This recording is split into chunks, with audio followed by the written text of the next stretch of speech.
Day 13, Beltany Stone Circle. The next morning found them once again by rocks. For the first time in 13 days, they knew exactly where they were. Beltany Stone Circle, right back where they started. The druid was still there, once again cooking salmon over a fire. Just like the first morning, he invited them over to have some salmon to eat. It seemed eerie, as if no time had passed at all. "We have everything." Susan pulled out pressed ragged robins from her journal and handed them to the druid. Jane gave him the wood from the blackthorn bush. James had the 4 acorns and gave them to the druid as well. Robert pulled out his map and showed him the location of Giant's Causeway.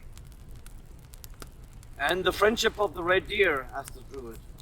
The children told him the story of helping the young deer find her herd again. He nodded as silence descended on them. After many moments of stillness, the druid broke the silence.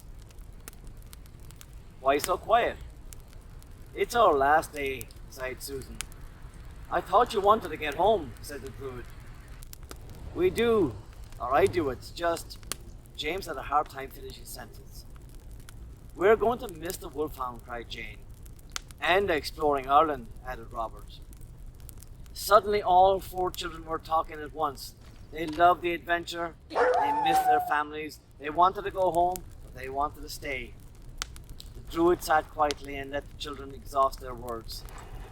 After several minutes of quiet, the druid spoke. "Life is like that," he said. "Many transitions in your life may seem bittersweet. You're ready for the next part of life, but don't want to leave the one you're in." The children looked sad. The druid became quiet and watched the children. He then closed his eyes and drew in several deep breaths. Opening his eyes, the druid reached out his hand. A small, white creature landed on his finger. The druid put one finger up to his lips in a quiet gesture. The children silently looked at the little creature on his finger. It wore a spotted white cloak. White fur on the top of its head moved down its back. After several minutes, the spotted cloak spread out. What looked like a cloak was actually wings.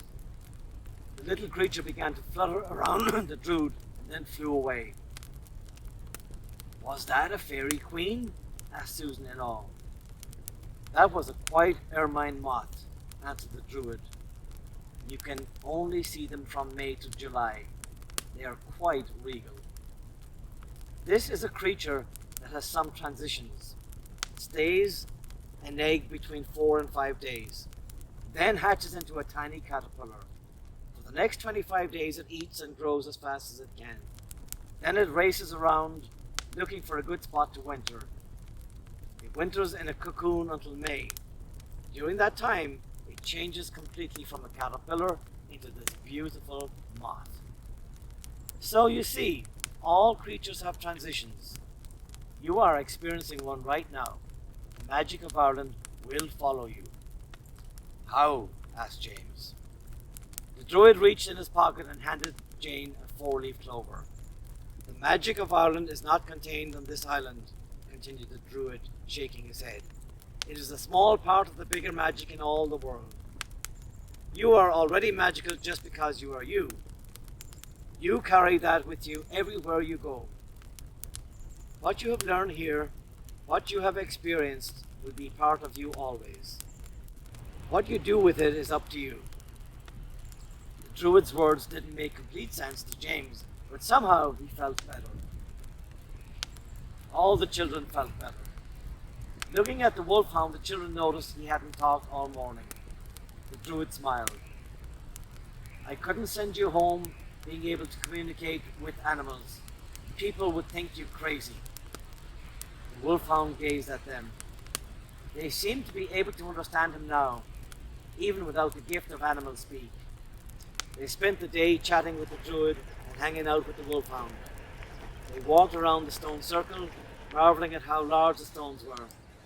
In the evening, they changed back into their pajamas and gave their traveling packs to the druid. Well, said the druid as he tucked them in their sleeping bags that night. This is it. You will be home when you wake up in the morning. It was an honor to help you. Thank you, said James. Yes, for being here at the beginning and at the end, said Jane. For letting us know what to find in order to get home, said Susan. For introducing us to the Wolfhound, said Robert. I wasn't scared with the Wolfhound around, Susan added. This was such an amazing experience, said James. We are so appreciative of your help and the Wolfhounds. The Wolfhound went to each of them and licked their face. Exhausted, the children fell asleep.